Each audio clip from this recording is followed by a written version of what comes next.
Welcome to Tactical Magic, a business strategies podcast for the warrior goddess entrepreneur. Hey everyone, welcome to Tactical Magic podcast. I have a special guest today, Odysseus Andrianos, who I met at a sort of business event, networking kind of experience, sort of, and just realized how cool this guy is and how much wisdom he has to share. And so, a few years later, I realized, why haven't I had Odysseus on my podcast yet? He would be a great person to bring along and drop some wisdom about what's actually going on this planet, how consciousness is so vital and important to our personal growth and evolution. And Odie is totally an advocate for changing your life from the inside out. And I'll read his bio in a second, but he is like one of the most brilliant people I know.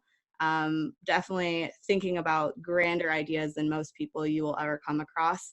And I really just so appreciate that about you, Odie, that you not only show people how to, he runs a gym and helps people tackle their fitness goals, but also is super passionate about what's possible when we overcome our mental blocks and limitations and actually tap into what's true and what we're capable of and reach for more from that place. So Odysseus Andrianos, who goes by Odie, is an entrepreneur who specializes in wellness coaching. He runs 2 gyms, manages a film studio part-time, and has recently launched an online coaching program called the Pegasus Principles.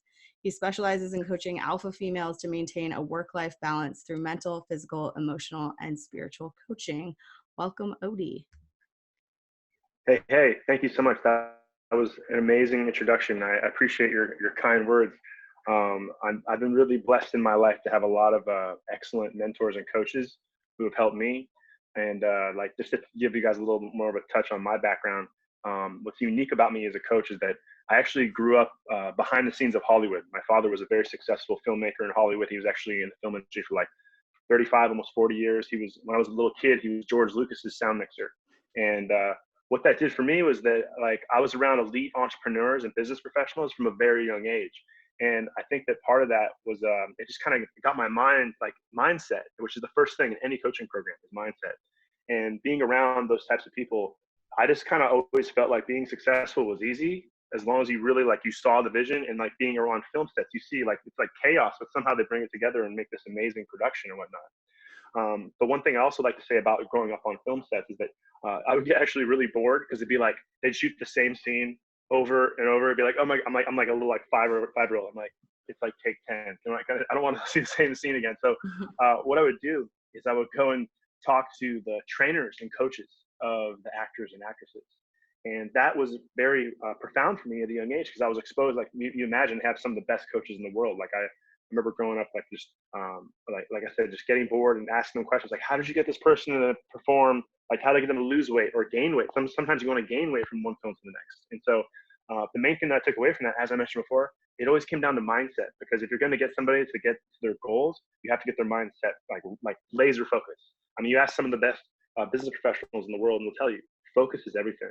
So currently, as you mentioned, I'm running 2 gyms. I actually just launched this online business called the Pegasus Principles, and it's all about operating from your higher self. I've done 14,000 hours of coaching, and in the last few years, I realized there was something missing in the fitness industry. You could seriously have the nicest butt and still have a lot of crap in your head, and you're faking it. It's all just kind of like that materialistic. You work on your body a lot, but you're not doing the internal work. You're not doing the mental work. You're not doing emotional work, and then I'll also talk about spiritual work too, and the physical is there as well. But there needs to be a balance. I really feel like, as many of you may realize, there's a lot of stuff that's out of balance in the world. And I don't mean that in a bad or a good way.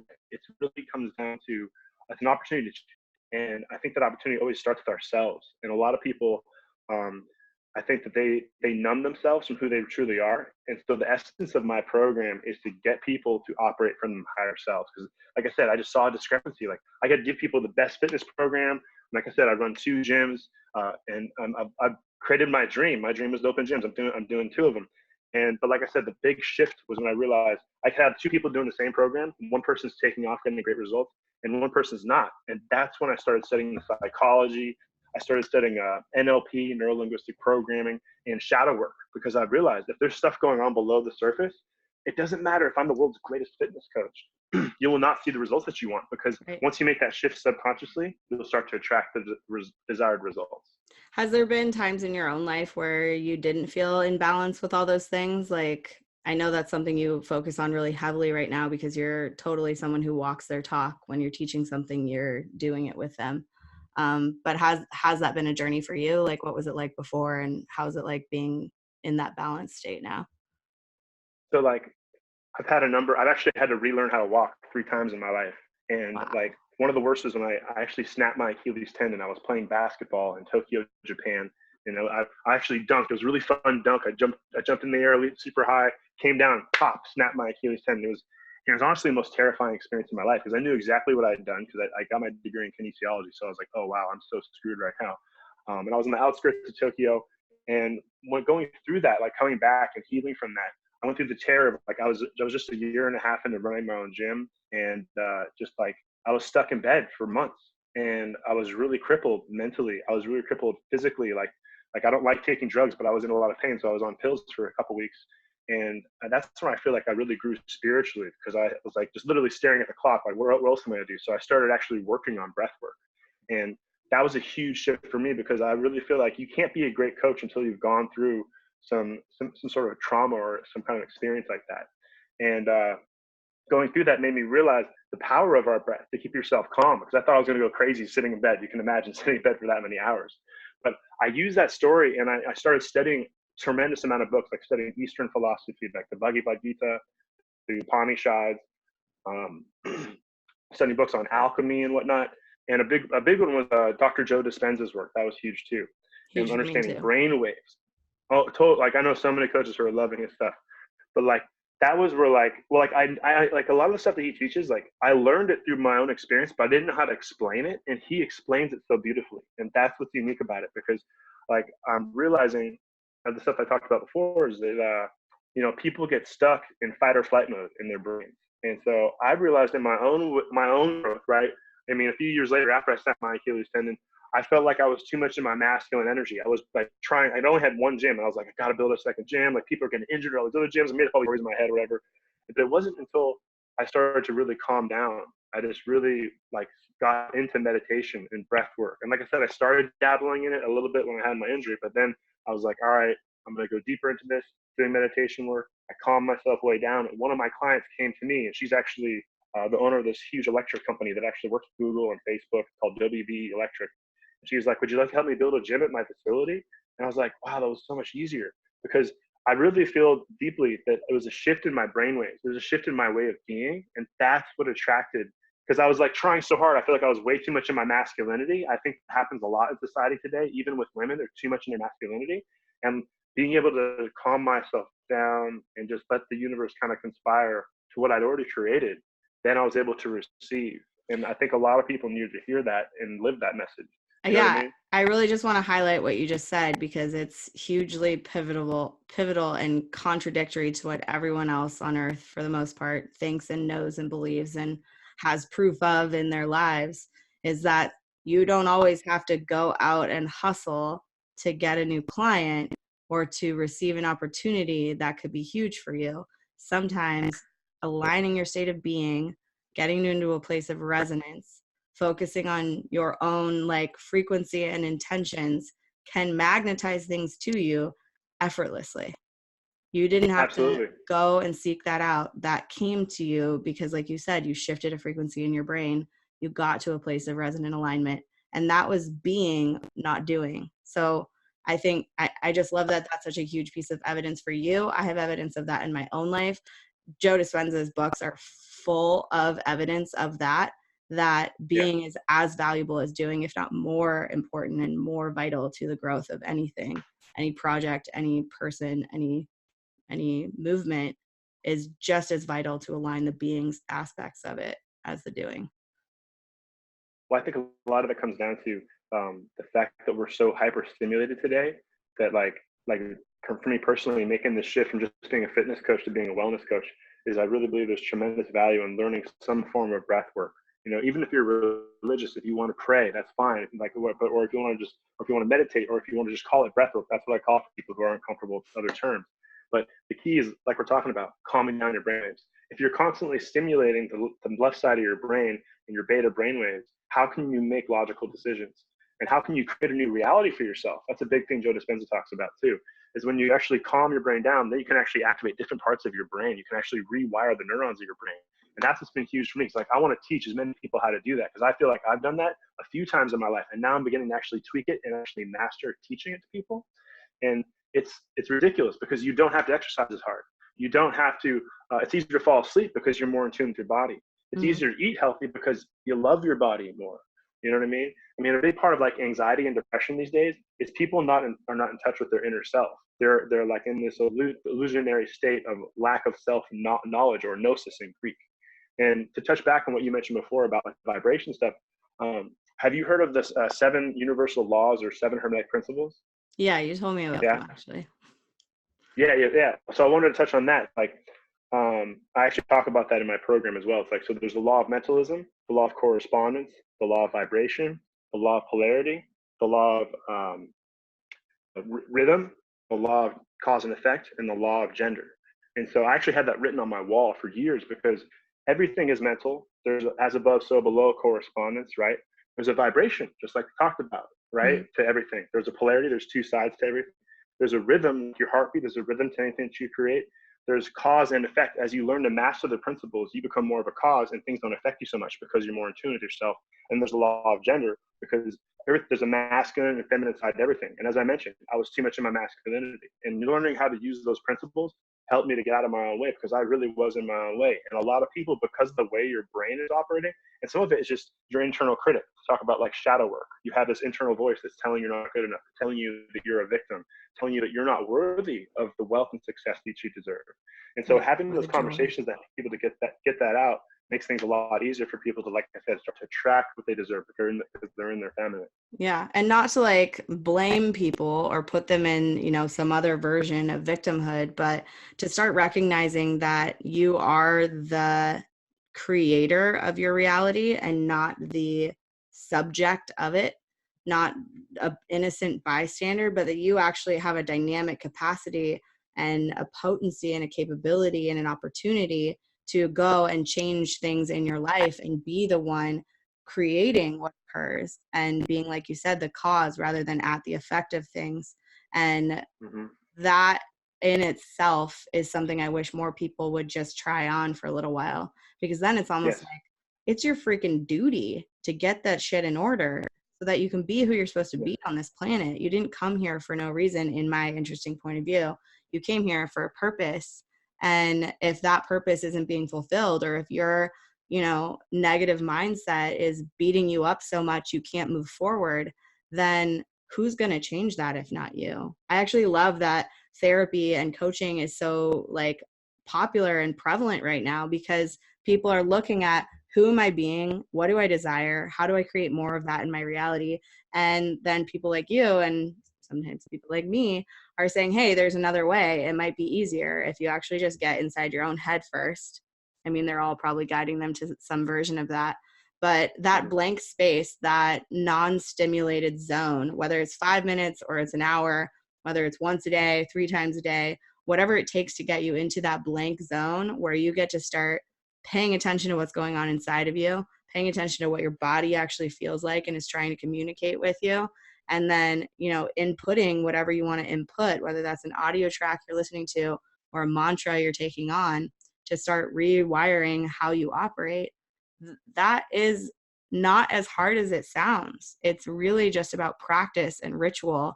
So how much time a day do you spend? I mean, your life is really about this, but how much time a day do you spend on just your inner world, inner game stuff?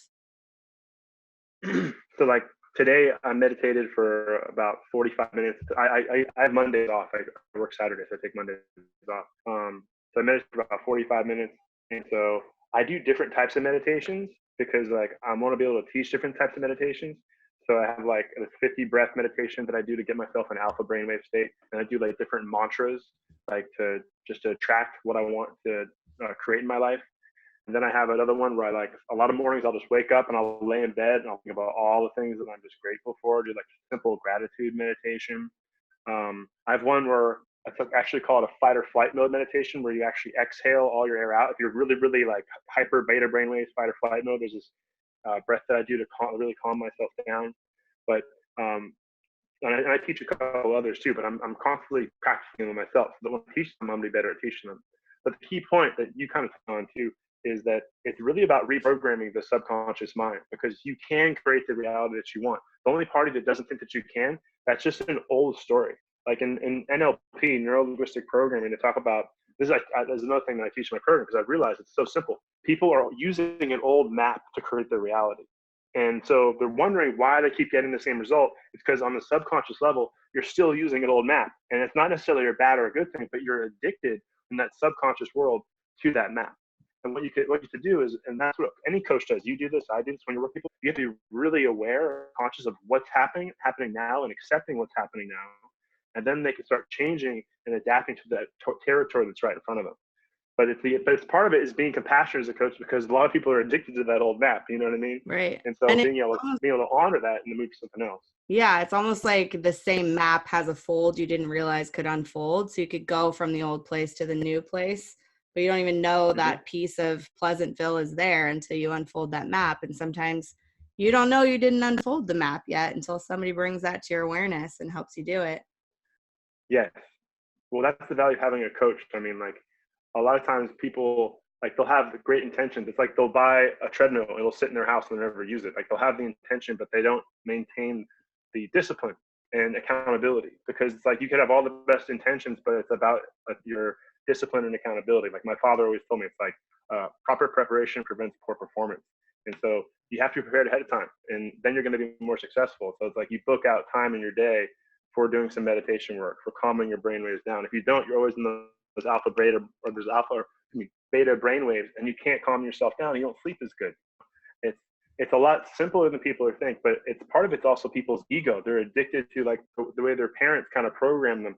They're, conditioning from growing up. And so being able to recognize that, and like that's where the meditation is so powerful, because as you calm your brainwaves down, you start to recognize those voices that pop up and tell you you're not good enough, tell you go eat a bag of Cheetos, go sabotage yourself. And you can catch that voice. You're like, whoa, what was that? And that's when you've been able to slow yourself down enough that you start being able, I tell people it's like a boat trying to get to a goal, and the current's going against you. And then as you learn to kind of see things popping up from that current, you can shift the current, and the current will take you there with less effort. Oh, I love that metaphor. That's a good one. So cool. So yeah, there's a map. It's helpful to have support in either getting to a new map or unfolding the map so you realize what else is out there. And it's possible to schedule yourself into that meditation, schedule yourself to get to the gym and actually follow through with it. But it's obviously so much more hugely valuable when someone is holding you accountable, challenging you with things you might not push yourself to do in the first place, and giving you resources and ideas and inspiration that you may not have come to on your own or had the desire or the inclination to actually go and explore. Was there someone in your life like that? I mean, you're very self-motivated, but was there a coach or a resource that you tapped into in your life?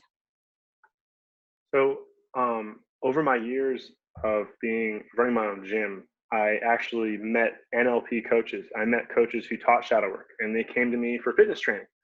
And they told me, or they started piquing my interest in understanding that's where, like I said, I'm making the shift to, like, I could teach you the best fitness program, but like if we sit down, we just talk about your barriers subconsciously, your limiting belief, that internal critic, we can get that stuff out of your way. I mean, it's not going to happen like in one meeting, but you have a few sessions, you start talking about it, you start having like a journal, you can write down some of the stuff that's coming up for you, and that can make a huge shift for yourself. The other thing too was just like learning from my father. My father taught me a lot of really powerful, just mental stuff. Like he always would have like a whiteboard. I'm in my room. I got my whiteboards up. I got all my goals. So like always finding little ways of like kind of like mind hacks. Like one of the things that I teach in my program is that you do, it's an NLP technique where it's actually Zen technique if you go way back, where you have this image in your mind. We all have stuff that happens, traumatic experiences. You know what I'm saying? Like I remember when I was a kid, I got made fun of for the way I danced, and I was traumatized for like years. I didn't dance until like midway through high school, I was looking at these other people dancing, like, man, I could dance better than them. I started dancing. So it was like, but it was all in my head. I had a You had made limiting up a belief story. that Yeah. was just, I made up a story, right? But people have a lot of that, and it limits them in lots of ways in their lives. But what I teach is, like I said, it's a Zen technique, is that it's like something will trigger you. And when that image pops up, you imagine like an imaginary hand coming in, like to that picture, crumpling it up and throwing it over your shoulder. And so then the image pops up again. You imagine that hand coming, crumpling it up, popping it over your shoulder. And it's the same as like building a muscle. You need to do it continuously, but eventually you teach your mind to rewire. So when stuff pops up that's like an image in your mind that triggers you to go do self-sabotaging things, you just boom, you pop and it's gone. So that's something that you, like I said, you can rewire the framework, because the subconscious mind only works on images. I'm going to say that again. The subconscious mind only works on images. So in like shadow work, they say there's hidden forces that are guiding your life.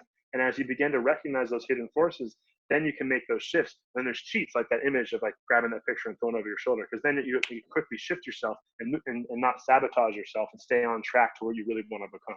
Yeah. I like that you said it's a repetitive thing that you have to keep doing too. For anybody who's not like familiar with neuroscience or how that Neurolinguistic stuff programming, works. yeah. Well, not just neurolinguistic programming, but neuroscience in general, that there are pathways that your brain gets trained to go down. And it's sort of like if you're walking up a hill and there's already a path on that hill, your brain and your reactivity, your reactions are programmed from a young age to behave in a certain way, and you stay on that pathway until you start bushwhacking your own path up the hill a different way. So if you don't, keep taking steps forward and using that machete or whatever you're bushwhacking with to forge that new pathway of, I'm not going to react that way when that thing happens in my life, or I'm not going to get heated and upset when I hit traffic on the way to work every single day, you start creating a new pathway up that hill. And that means that now your brain could still go the old way, it could still react and activate the way that it's been trained for 10, 30, 50 years, 70 years, however old you are, to go that way. If you're consciously making that practice of crumpling up that image and throwing it over your shoulder and choosing a new way, then you're creating options for your brain to have these like array of skills that you can go up that hill in a different direction now when the same trigger shows up. And that's something you have to sort of keep at. And people say it's hard, and it's really not hard. It's pretty basic, but it takes consistency. It takes like consistently showing up and noticing and paying attention. Oh, that's where I'm going. Oh, that's what I'm thinking right now. Oh, that would normally really piss me off. And what do I want to choose in this moment? Do I want to have that reaction, or do I want to show up with love or compassion or contribution or communication? Do I want to behave in a different way than I normally would? And continuing to be in that questioning and that process allows you to forge that new path in your brain, which is cool. Yeah, Yeah. absolutely. Yeah. Very true. So how do people find out more about you? I'm sure a lot of people are listening to this like, well, I want to know more about what Odie knows. So you can get a hold of me at Odys Gym, ODYSGYM @gmail.com, or you can look me up on social media at Wellness Coach 21 Instagram, or just look me up at Odysseus Andrianos on Facebook. I'm still working on setting up my landing page right now, but I'm beta testing my program. If anyone's interested in learning more, please hit me up. Yeah, for sure. And Odysseus is spelled like the, myth, the man, the myth, the legend. He is just as legendary. Yes. I've met him in person. He's an inspiration. But yeah, we'll put those links in the description of this podcast episode, as well as a description on YouTube if you're watching us there. And stay in tune with this guy. We didn't touch on it too much because this is a short podcast episode, but he also hosts some awesome discussions and events in Novato, California, where he lives. And he's doing speaking gigs and keynotes and things like that all over the place. So follow this man. He's got a lot of mad wisdom to share and has done so much research and gaining of knowledge to be able to broadcast with like a potent message. So thanks for all the work that you've done on yourself, Odie, to showcase what's possible when we actually balance those elements of our life. And thank you for making it your life's work to guide others to that place for themselves, because if everybody chose that, what more would be possible, Yes, that's true. And thank you very much. I really appreciate everything that you do too. And I love this podcast. I'll make sure to tune in some more in the future. Awesome. Thanks for listening, y'all. Don't forget to click subscribe or like or comment. We appreciate you giving us your attention for the last half hour. Talk to you later. Bye. Thanks for tuning in to Tactical Magic. To find out more, please visit our website, wildheartsriseup.com.